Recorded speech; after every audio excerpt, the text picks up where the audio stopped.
டிமான்டிக் colony part 2 படம் பற்றி இப்போ நம்ம பார்க்கலாம்.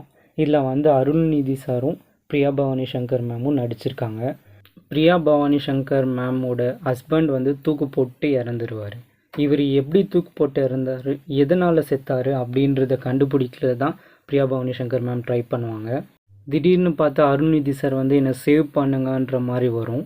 அதுலேருந்து கதை ஸ்டார்ட் ஆகும். அவங்க ஹஸ்பண்ட்க்கு என்ன நடந்துச்சு, அருள்நிதி சாருக்கு என்ன ஆச்சு அப்படின்றது தான் இந்த படத்தோட கதை.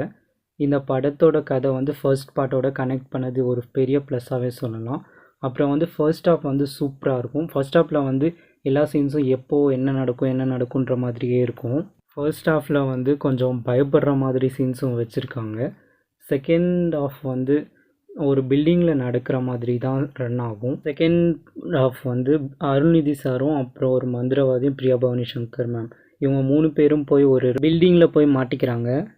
அவங்க எப்படி அதில் மாட்டினாங்க, அதுலேருந்து வெளியில் வந்தாங்களா, என்ன நடந்துச்சு, அதுதான் செகண்ட் ஹாஃப். நெக்ஸ்ட் வந்து இதில் பார்ட் 3க்கான லீடும் கொடுத்துருக்காங்க. எனக்கு இந்த படம் வந்து ரொம்ப பிடிச்சிருந்தது. ஜென்ரல் ஆடியன்ஸ்க்கு வந்து இந்த படம் பிடிக்கிறதுக்கு நிறைய வாய்ப்பு இருக்குது. அண்டு த்ரில்லர், ஒரு நல்ல த்ரில்லர் படம் பார்க்கணும், எனக்கு பிடிச்சிக்கும் த்ரில்லர்னால் பார்க்கணுன்னு தோணுச்சுன்னா இந்த படத்தை நீங்கள் ட்ரை பண்ணலாம்.